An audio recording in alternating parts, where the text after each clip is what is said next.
Welcome to my channel Learn with Sunana. Today will be discussions topic teaching objective related to UGC NET June 2026. Teaching objective. Benjamin Bloom ने Bloom classification of teaching and instructional objective means Bloom ਦੇ ਅਨੁਸਾਰ ਇੱਕ ਸੂਚਨਾ ਆਧਾਰਿਤ ਸਮਾਜ ਦੇ ਵਿੱਚ ਜੇਕਰ ਗਿਆਨ ਦਾ ਤੇਜ਼ੀ ਨਾਲ ਪ੍ਰਸਾਰ ਕਰਨਾ ਹੈ ਤਾਂ ਟੀਚਰਸ ਨੂੰ ਉਸ ਦੇ ਆਬਜੈਕਟਿਵ ਦੀ ਨੌਲੇਜ ਹੋਣੀ ਬਹੁਤ ਜ਼ਰੂਰੀ ਹੈ। ਜਦੋਂ ਟੀਚਰਸ ਨੂੰ ਟੀਚਿੰਗ ਆਬਜੈਕਟਿਵ ਦੀ ਨੌਲੇਜ ਹੋਏਗੀ ਤਾਂ ਉਹ ਬੱਚਿਆਂ ਨੂੰ ਵੱਧ ਤੋਂ ਵੱਧ ਕੀ ਕਰ ਸਕੇਗਾ, ਮੋਟੀਵੇਟ ਕਰ ਸਕੇਗਾ ਤੇ ਚਾਈਲਡ ਸੈਂਟਰ ਐਜੂਕੇਸ਼ਨਸ ਨੂੰ ਹੋਰ ਇੰਪੋਰਟੈਂਸ ਦੇ ਪਾਏਗਾ। ਤਾਂ ਇਸ ਤਰ੍ਹਾਂ ਬਲੂਮ ਨੇ ਕੀ ਕੀਤਾ, ਇਸ ਦਾ ਕਲਾਸੀਫਿਕੇਸ਼ਨ ਕੀਤਾ। ਇੰਸਟਰਕਸ਼ਨ ਆਬਜੈਕਟਿਵ ਬਲੂਮ ਨੇ 1956 ਦੇ ਕਰੀਬ ਇਹ ਕੀਤਾ। ਇੰਸਟਰਕਸ਼ਨ ਆਬਜੈਕਟਿਵ ਨੂੰ ਕੀ ਕੀਤਾ ਕਿ ਉਸਨੇ 3 ਸ਼੍ਰੇਣੀਆਂ ਦੇ ਵਿੱਚ ਡਿਵਾਈਡ ਕਰ ਦਿੱਤਾ। ਇਹਨਾਂ 3 ਸ਼੍ਰੇਣੀਆਂ ਨੂੰ ਕੀ ਕਿਹਾ ਜਾਂਦਾ ਹੈ, 3H। 3H ਕੀ ਹੈ? ਆਂਗਲ ਭਾਸ਼ਾ ਦਾ ਸ਼ਬਦ ਹੈ। 3H ਜਿਸ ਦੇ ਵਿੱਚ ਫਸਟ H ਹੈ ਹੈਡ, ਸੈਕਿੰਡ ਹਾਰਟ ਔਰ ਥਰਡ ਹੈਂਡ। ਫਸਟ ਕੀ ਹੈ? ਹੈਡ, ਜਿਸ ਨੂੰ ਅਸੀਂ ਕੋਗਨੀਟਿਵ ਕਹਿੰਦੇ ਹਾਂ। ਕੋਗਨੀਟਿਵ ਕੀ ਹੈ? ਜੋ ਸਾਡੇ ਦਿਮਾਗ ਦੇ ਨਾਲ ਰਿਲੇਟਿਡ ਹੈ, ਬੌਧਿਕ ਵਿਕਾਸ ਦੇ ਨਾਲ ਰਿਲੇਟਿਡ ਹੈ, ਸਾਡੇ ਮੈਂਟਲ ਦੇ ਨਾਲ ਰਿਲੇਟਿਡ ਹੈ, ਬ੍ਰੇਨ ਨਾਲ ਰਿਲੇਟਿਡ ਹੈ। ਸੈਕਿੰਡ ਕੀ ਹੈ? ਹਾਰਟ। ਹਾਰਟ ਕਿਸ ਨਾਲ ਰਿਲੇਟਿਡ ਹੈ? ਸਾਡੇ ਇਮੋਸ਼ਨਸ ਨਾਲ, ਫੀਲਿੰਗਸ ਦੇ ਨਾਲ, ਇਫੈਕਟਿਵ ਜਿਸ ਨੂੰ ਅਸੀਂ ਕਹਿੰਦੇ ਹਾਂ ਡੋਮੇਨ। ਹੈਂਡ, हैंड की है साइकोमोटर है।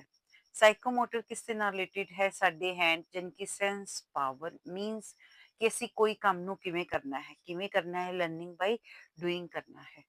ਇਹ ਤਿੰਨ ਜੋ ਡੋਮੇਨ ਨੇ, head, heart, hand means cognitive domain, effective domain ਔਰ ਸਾਈਕੋਮੋਟਰ ਡੋਮੇਨ। ਇਹਨਾਂ ਨੂੰ ਅਸੀਂ ਅੱਗੇ ਕੀ ਕਰਾਂਗੇ, ਕਲਾਸੀਫਿਕੇਸ਼ਨ ਕਰਾਂਗੇ ਔਰ ਬਰੀਫਲੀ ਨਾ ਰੀਡ ਕਰਾਂਗੇ। Classification of the instruction objective. First cognitive domain जो कि बेंजामिन ब्लूम ने नियर अबाउट 56 ਦੇ ਦਿੱਤਾ। ਸੈਕਿੰਡ ਇਫੈਕਟਿਵ ਡੋਮੇਨ ਜੋ ਬਲੂਮ ਨੇ ਕਰਾਥਵਿਲ ਨਾਲ ਰਲ ਕੇ ਦਿੱਤਾ ਔਰ ਮਿਲ ਕੇ ਦਿੱਤਾ। ਔਰ ਥਰਡ ਹੈ ਸਾइकोमोटर डोमेन जो कि देव ने ਦਿੱਤਾ। नेक्स्ट क्या है? Cognitive domain. Cognitive domain related to brain, mind, बौद्धिक क्षमता के ਨਾਲ रिलेटेड है। इसके कितने लेवल हैं? 6 लेवल। आपको इसकी नॉलेज होनी चाहिए क्योंकि यूजीसी नेट में वो क्या करता है कि इस कोग्निटिव डोमेन के आगे कौन से लेवल हैं, कितने लेवल हैं, वो आस्क करता है क्वेश्चन में एवरी बार। फर्स्ट क्या है? नॉलेज, जिसे हम लो लेवल कहते हैं। Knowledge, comprehension, application, next analysis, synthesis and evaluation. This one cognitive domain. First knowledge, second comprehension, third application, fourth analysis, fifth synthesis और last evaluation. High level knowledge। Bloom के अनुसार जो knowledge है वो low level domain है, part है। ये क्या है? मूल रूप से जानकारी या सामग्री को जस्ट क्या करना है, हमने लर्न करना है। किसी भी चीज़ को रिपीट करना, रेपिटेशन करना, मेमोराइजेशन करना, जिससे कि हमारी मेमोरी में क्या आ जाए, सारी लर्न एबिलिटी आ जाए। वो किससे होएगी? नॉलेज से होएगी। जैसे कि मोबाइल में हम क्या डालते हैं? Memory card. मेमोरी कार्ड के बिना मोबाइल चल ही नहीं सकता। वैसे ही नॉलेज का होना बहुत ज़रूरी है। वो कैसे होती है? किसी भी वर्ड्स को बार बार रिपीट करने से, रिपीटेशन करने से और मेमोराइजेशन करने से। नेक्स्ट क्या है? कॉम्प्रिहेंशन। जो हमने रिपीट किया है, रेपिटेशन किया है, अब हम उसको क्या करेंगे, इस सत्र में क्या होएगा कि उसको समझने की क्षमता से संबंधित है कॉम्प्रिहेंशन। इसको हम अंडरस्टैंड करेंगे। Next application. ये कौन सा लेवल होता है? एब्स्ट्रैक्ट लेवल होता है। एब्स्ट्रैक्ट का मीनिंग है कि जो स्टूडेंट्स ने पहले नॉलेज में लेके आए, रिपीट किया, रेपिटेशन, फिर सेकंड चरण में उसे क्या किया, उन्होंने अंडरस्टैंड से काम किया। थर्ड अप्लाई किया। एब्स्ट्रैक्ट रूप, एब्स्ट्रैक्ट होता है कि उसके पास उसके इमोशंस हैं, फीलिंग हैं, सब कुछ है। अब उन चीज़ों से वो क्या करेगा, अपनी उस नॉलेज से, अंडरस्टैंडिंग से एब्स्ट्रैक्ट रूप को कंक्रीट ले आएगा। यानी कि उसके माइंड में जो भी है वो उसको एज इट इज बना देगा, अप्लाई करेगा और प्रैक्टिकल करेगा। वो किस लेवल में करेगा? एप्लीकेशन में। फोर्थ क्या है? एनालिसिस। अब प्राप्त जो भी उसके पास इंफॉर्मेशन है, जैसे नॉलेज में हुई, कंप्रीहेंसिव में उसने अंडरस्टैंडिंग की, एप्लीकेशन में उसे अप्लाई किया। अब जो अप्लाई किया है उसमें वो क्या करेगा कि उसको पार्ट में डिवाइड कर देगा। जो भी उसके पास सूचना है, उसके पास घटक हैं, उसे अब विभाजित कर देगा। जैसे कि part 2, divide in part, part to whole. पहले उसे अब पार्ट पार्ट पार्ट में डिवाइड करता जाएगा, जिससे कि उसे समझना इजी हो जाए, टीचर्स को स्टूडेंट को समझाना इजी हो जाए कि यदि वो पार्ट में समझेगा तो इजीली समझ जाएगा, उसके अर्थ को उचित ढंग से समझेगा विदाउट किसी क्रैमिंग। सिंथेसिस, सिंथेसिस एनालिसिस का ही ऑपोजिट है।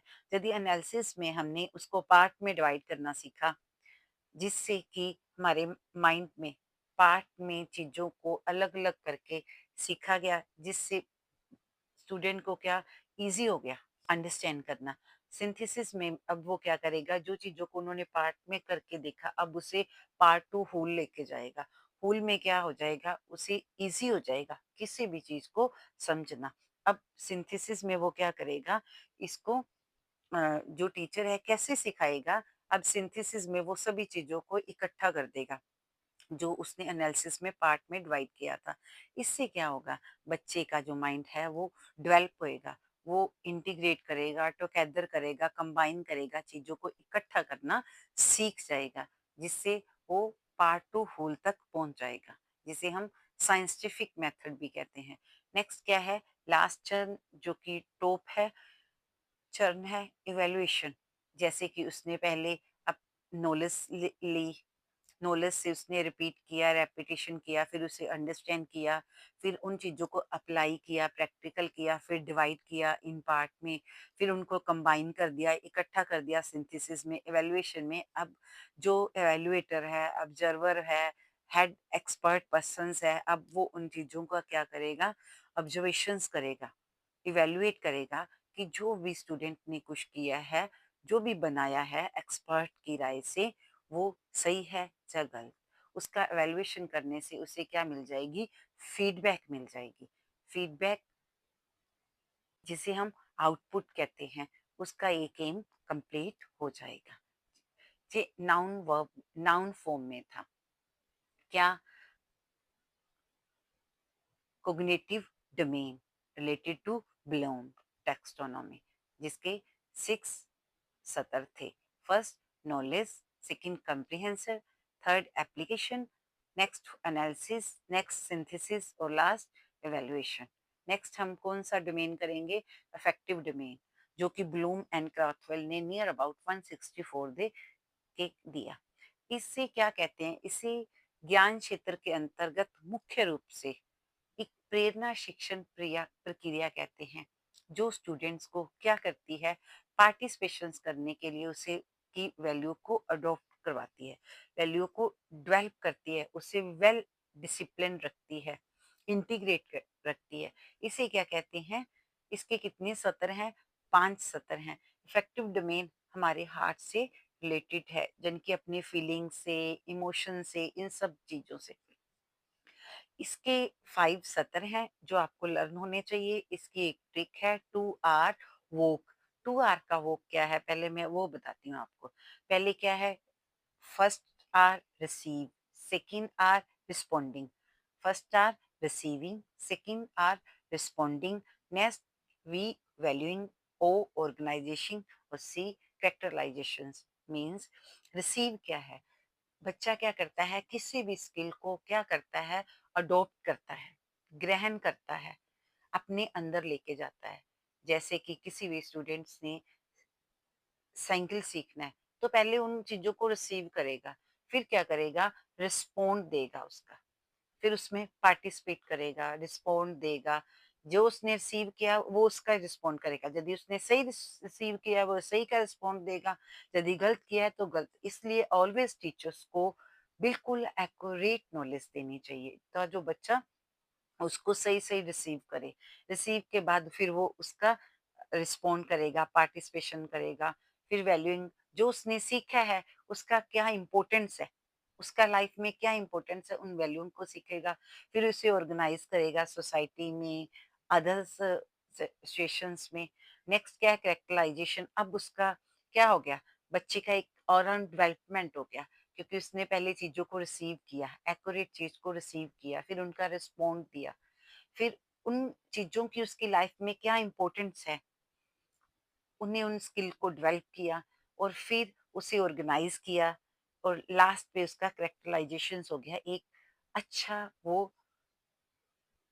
वह एक अच्छा स्टूडेंट बन गया। किसकी हेल्प से? टीचिंग ऑब्जेक्ट की हेल्प से। ये ऑब्जेक्ट किसने यूज़ किए? एक टीचर्स ने। किसके लिए? एक लर्नर के लिए यूज़ किए। नेक्स्ट क्या है? साइकोमोटर डोमेन, जो कि देव ने दिया था 170 नियर अबाउट। अब ये क्या है? साइकोमोटर डोमेन हमारे हैंड से रिलेटेड है। हैंड का मीनिंग क्या होता है कि हम जब कोई भी कार्य करते हैं, तो वो किससे करते हैं? हैंड से करते हैं, राइट ना? तो इससे हम क्या कहते हैं?